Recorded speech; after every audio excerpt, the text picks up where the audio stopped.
이 세겜이 이 디나를 데리고 가서 강간을 했습니다. 어처구니 없는 일을 당했죠. 그런데 이제 여기서 끝난 게 아니에요. 근데 이 세겜이 이제 디나가 마음에 드는 거예요. 그래서 자기 아내를 삼고 싶어요. 우리는 그렇게 못하겠다. 우리는 거룩한 하나님의 백성인데 우리 백성은 남자들이 하나님의 백성이라는 표시를 몸에다 하는데 몸의 일부를 찢어서 할례를 한다. 그러니까 너희도 우리처럼 할례를 받아야지 우리가 결혼할 수 있다. 같이 한 집안이 될 수 있다. 그러니 할례를 받아라. 이렇게 얘기를 한 거죠. 그런데 이게 그 의도가요. 의도가 다른 게 아니라 정말 하나님의 백성으로 만들어서 우리가 한 집안이 되자라는 의도가 아니라 이제 그 세겜의 남자들에게 할례를 받게 해서 세겜의 남자들을 다 몰살시키려고 속이는 거였습니다. 이 시므온과 레위가. 그렇게 해서 이제 이 얘기를 들어보니까 이제 일단 세겜은 이 디나가 일단 마음에 드니까 빨리 결혼을 하고 싶잖아요. 그래서 당장에 시행을 했습니다. 그래서 자기 이제 그 세겜성의 사람들을 설득해서 잘 얘기를 해서 이제 그럼 그렇게 하기로 했죠. 그래서 이제 할례를 받고 사흘째 되는 날 가장 아플 때 몸을 꼼짝도 못할 때 그때 이 시므온과 레위가 그 세겜성으로 쳐들어간 겁니다. 그래서 아주 막 약탈을 했어요. 그리고 살육을 했습니다. 그 사람들을 다 죽이고 그리고 그 세겜 추장인 세겜과 그 아버지도 다 죽이고 이런 일을 한 거예요.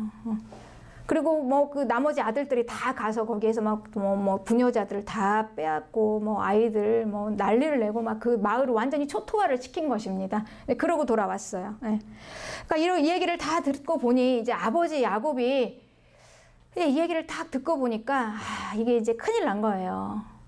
자기들은 이제 숫자도 얼마 없고 이제 가나안에 이사한 지 얼마 안 됐는데 이제 본토인 가나안들이 이 얘기를 듣고 가만히 있겠는가. 이제 완전히 가나안 사람들에게 찍힌 거죠. 이제 이 야곱 가족은 찍혔습니다. 아니 저렇게 나쁜 자들이 있나? 그렇게 속여서 다 우리 이 세겜 지역을 몰살시키다니 쟤네들은 가만히 두면 안 되겠다 하고 이제 가나안 사람들이 만약에 이제 힘을 합쳐서 만약에 야곱 가족들에게 막 달려들어서 죽이면 이 야곱 가족들도 이제 이렇게 살육을 당할 수도 있는 아주 정말 절대절명의 위기에 지금 처했습니다. 인생의 가장 큰 위기 중에 또 하나죠. 에서를 피했더니 또 이제 이 단체로 와가지고 살육을 당하게 생긴 이런 상황이니 참 이게 참 끊임이 없습니다. 야곱이 이제 걱정이 되는 거예요. 걱정이. 그러면서 이제 그 얘기를 듣고 아들들을 불러서 이제 책망을 합니다. 야곱이. 너네들이 도대체 생각이 있는 거냐 없는 거냐. 앞뒤를 생각을 하고 일을 해야지. 이렇게 하면 지금 우리가 다 죽게 생기지 않았냐. 이제 이러면서 책망을 했습니다. 그런데 이 지금 시므온과 레위가 뭐라고 대답하는지 한번 보십시오. 그렇게 얘기를 했더니 이 얘기하는 게 지금 이렇게 얘기해요. 창세기 34장 31절에 그가 우리 누이를 창녀같이 대우함이 옳으니까 이렇게 얘기하는 거예요. 그러니까 지금 이 시므온과 레위는 자기가 옳은 대로 행동을 했다는 거예요. 우리가 뭘 잘못했냐. 지금 우리 누이가 창녀 같은 대우를 받았는데 이게 옳습니까?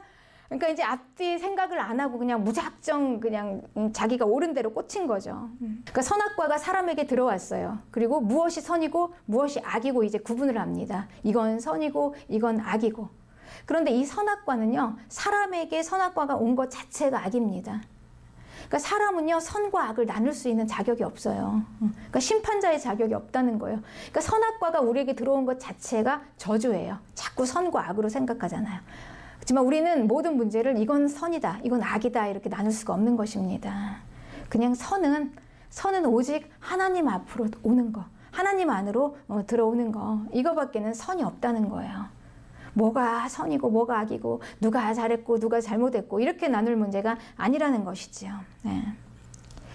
그러니 이제 인생 문제, 그러니까 인생 문제는 선이다 악이다 하고 나눌 게 아니라 그냥 한마디로 이렇게 얘기하면 옳은 것 같습니다. 그냥 잔인하다. 인생은 잔인하다. 우리는 에덴 동산 이후로 우리가 사는 세상은요, 어둠의 세상이 되고 죽음의 세상이 되었습니다. 그러니까 마귀가 권세 잡고 이 세상을 다스려요. 그런데 거기서 뭘 좋은 걸 우리가 기대합니까? 거기에서 뭐가 좋은 게 나오겠습니까? 뭐가 선이 나오고, 뭐가 좋은 게 나오고, 다 그냥 어둠 속에 있고 죽음 속에 있는 거죠. 그러니 이제 우리의 그 수많은 인생 문제들이 있습니다. 뭐 사업 문제, 뭐 결혼 문제, 또 이혼 문제, 예. 또 자녀 문제, 뭐 여러 가지 문제들이 많이 있죠. 건강 문제, 문제 투성이에요. 그런데 이 모든 것들이 원래는 우리가 축복으로 받은 것들입니다. 하나님은 이걸 우리에게 저주로 주신 게 아니에요. 그러니까 축복으로 주셨음에도 불구하고 이 세상에 이제 마귀의 수하에서 이 세상에 있다 보니까 이 축복이 변해서 저주가 된 것입니다. 그 모든 좋은 것들을 다 우리가 저주로 받았어요. 그러니 거기에서 뭘 선을 구하고 뭘 좋은 걸 구하고 거기에서 뭘 얼마나 해결을 하고, 예. 이걸 해결을 하면 얼마나 하고 우리가 자기 개발을 하고 상담을 하고 치유를 받아서 여기에서 문제를 해결하면 얼마나 해결을 할 수가 있겠습니까? 그냥 된 것 같으면 뒤돌아서면 또 다른 데서 다른 문제가 터지고 이게 인생 아닙니까? 그러니 그냥 한마디로 잔인한 거예요. 잔인한 거 인생은. 잔인 그 자체, 고통 그 자체, 그리고 그냥 죽음과 어둠의 것, 그 영역에 속한 것, 이제 우리는 그렇게 분별을 하는 것입니다. 그러니 방법은 하나밖에 없어요.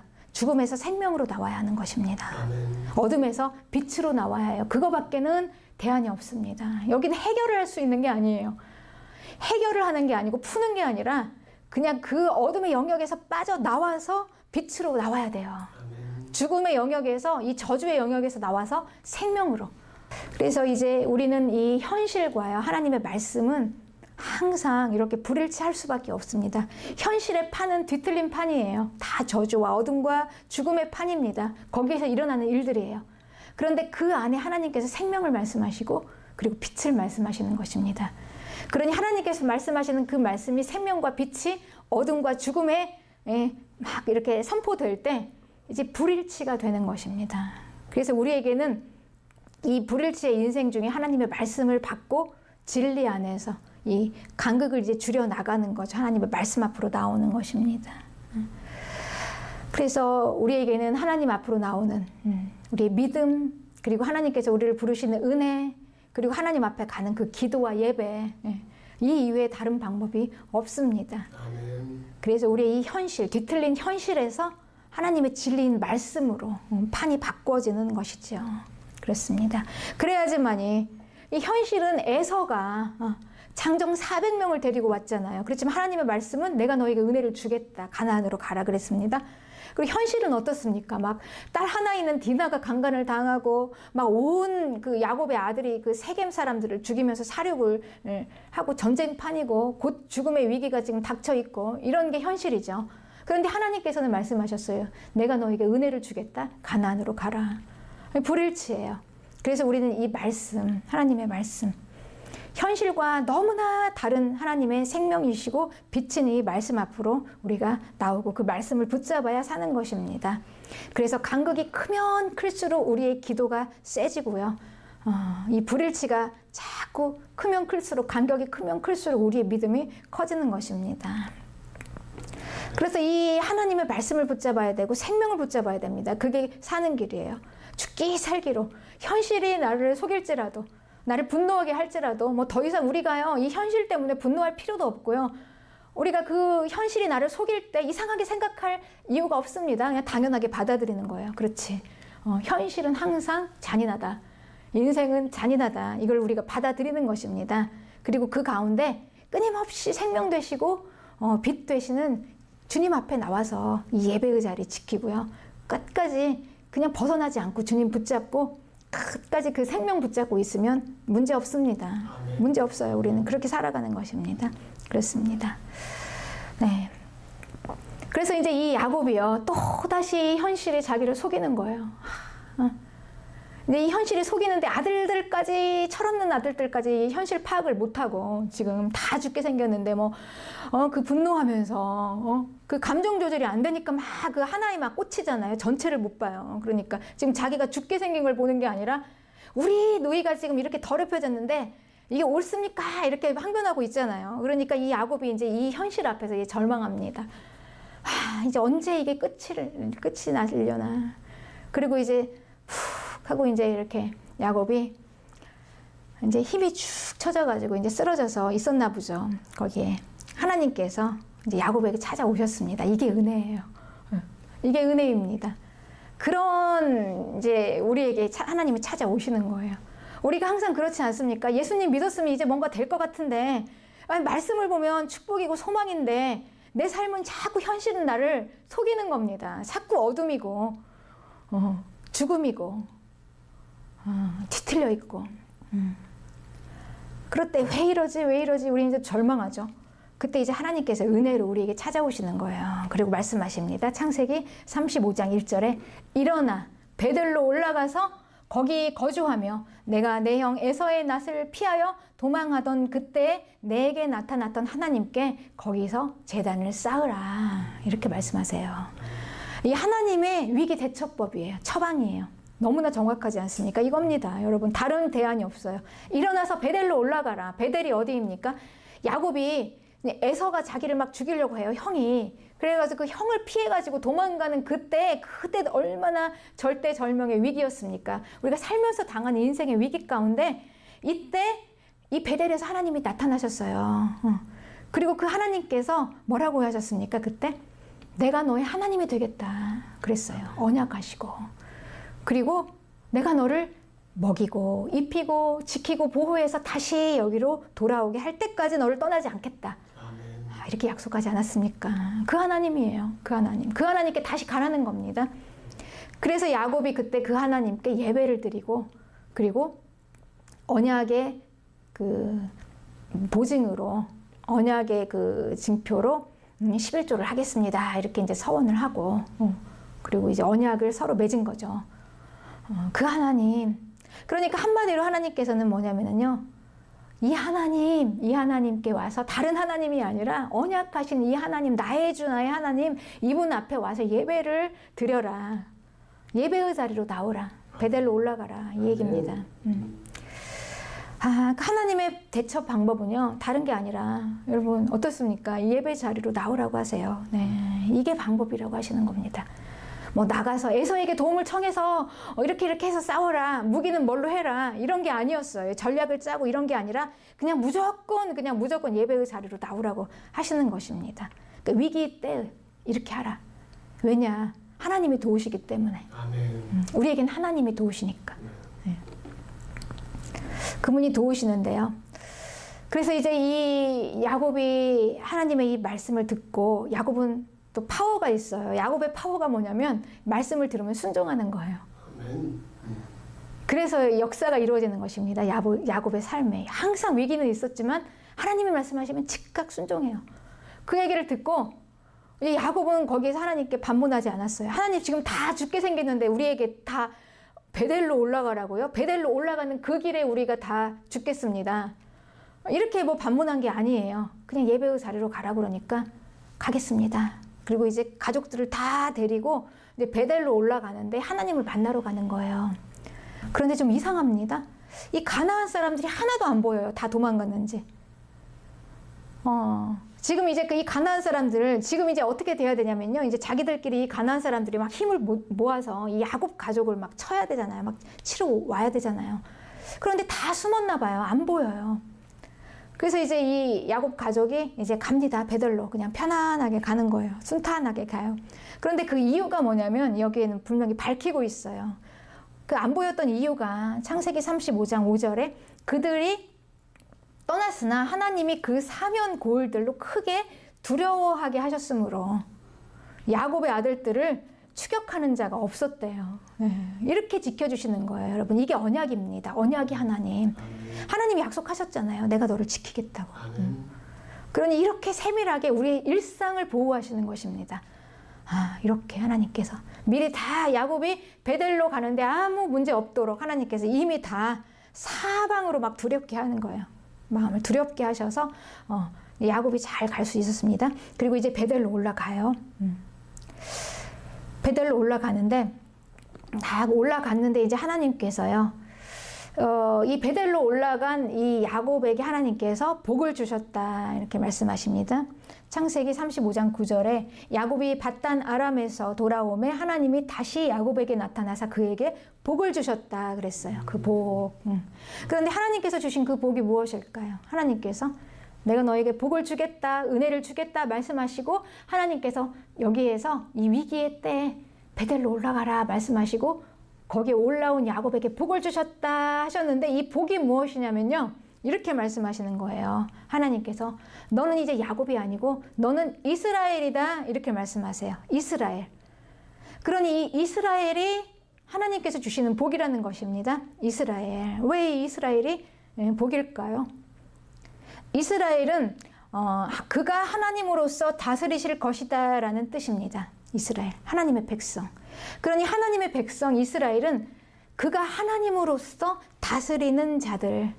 그러니 하나님의 통치가 이루어지는 자들이에요. 이스라엘은 하나님의 통치. 그런데 여러분 하나님의 이 통치는요. 이 통치라는 것은 하나님이 다스리시는 것인데 여기에는 하나님께서 먹이시고 입히시고 그리고 지키시고 보호하시는 게 다 들어있는 거예요. 이게 하나님의 통치인 것입니다. 이 통치 안에 다 들어있어요. 그러면서 하나님께서 말씀하시는 게 나는 전능한 하나님이라 이렇게 말씀하세요. 나는 전능한데 전능하다는 것은 무슨 말입니까? 전능하다는 뜻은요. 뭐든지 할 수 있다는 거예요.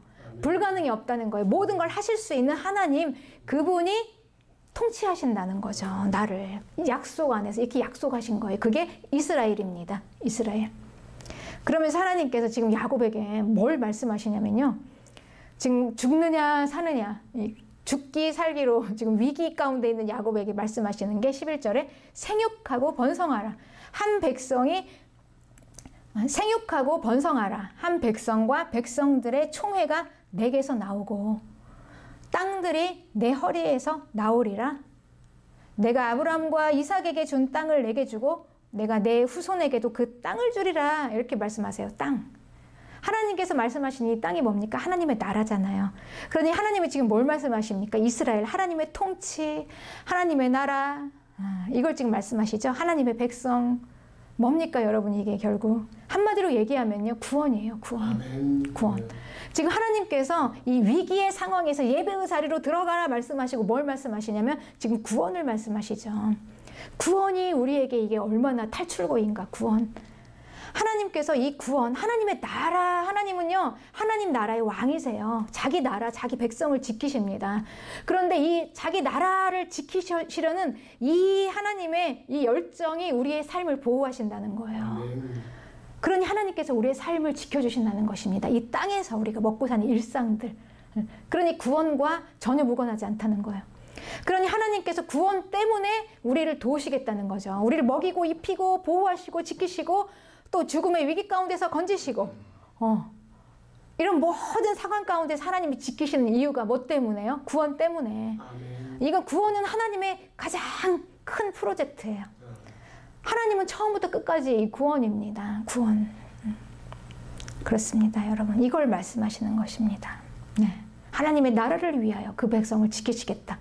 구원을 위하여 그 자녀를 지키시겠다. 구원 때문에 성도를 보호하시고 지키시겠다. 그 말씀이시죠. 네.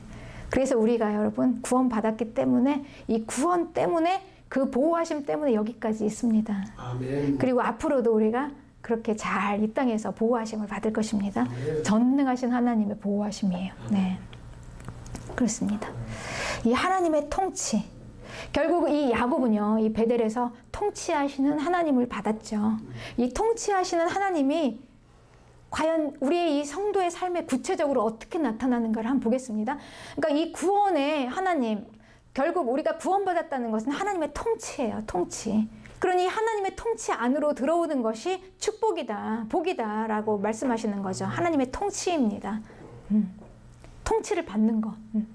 그런데 이 하나님의 통치하심이 우리에게 구체적으로 어떻게 다가오는지 한번 보겠습니다. 그럼 과연 구원이 하나님의 보호와 그 하나님의 통치하심이 내 삶을 그렇게 건지신다고? 내 사업을 일으키실 수 있어? 우리 가정을 회복하실 수 있어? 당장에 우리 자녀 문제, 내 건강 문제 이걸 해결하실 수 있어? 그런데 보십시오, 여러분. 하나님의 이 통치하심 안에 들어왔을 때 지금 우리가 이제 이 시므온과 레위를 봤죠. 시므온과 레위가 어떤 사람이었습니까? 이 아주 광기 어린 살인자들이었어요. 그냥 물불 안 가리고 앞뒤가 안 보이는, 막 이 감정 조절도 안 돼서 그냥 오직 그냥 내 누이가 더럽혀졌어. 이것을 그냥 가만히 두면 안 되지. 이건 옳은 일이야. 그러면서 막 인정사정 뭐 아무것도 안 보여요. 그냥 오직 그거 하나 꽂혀가지고 그냥 다 죽였죠. 다 죽였어. 그냥 뭐. 그러니까 이게 아주 광란의 살인이 된 것입니다. 이게 시므온과 레위예요. 기질대로. 기질대로. 그래서 오죽하면 이 야곱이요. 자기 아들들을 이제 그 유언과 같은 축복을 하는데 그 유명한 창세기 49장입니다. 야곱의 축복. 그 축복에서 이 레위를 어떻게 얘기했냐면요. 창세기 49장 6절에 내 호나 그들의 무의에 상관하지 말지어다. 내 영광아 그들의 집회에 참여하지 말지어다. 그들이 그들의 분노대로 사람을 죽이고 그들의 혈기대로 소의 발목 힘줄을 끊었음이로다. 이렇게 이제 야곱이 레위를 이렇게 이제 유언과 같은 축복을 이렇게 했습니다. 뭐 더 이상 할 말이 없는 거예요. 그때 얼마나 야곱이 마음고생을 했는지 그 이 아들들 때문에. 그쵸? 이게 지금 이제 이야기를 제가 간단히 했지만 이 상황이 되보십시오. 이 아들 야곱이 얼마나 일생일대 그냥 속을 끓었겠는지. 그냥 온 집안이 다 망하게 생겼잖아요. 다 죽게 생겼잖아요. 이 레위 때문에. 그러니까 이 야곱이 할 수 있는 얘기는 이거밖에 없었던 거예요. 그런데 여러분 보십시오. 이 레위가 여러분 잘 알다시피 레위인이 누구입니까? 제사장이에요.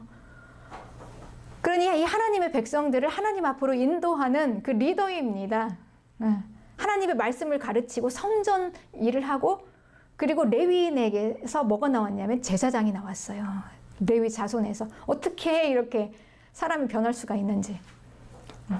아니 변해도 이 광란의 살인자가 어떻게 이 거룩한 제사장으로 이렇게 인생이 역전을 할 수가 있었는지. 이 하나님의 통치라는 게 이런 것입니다.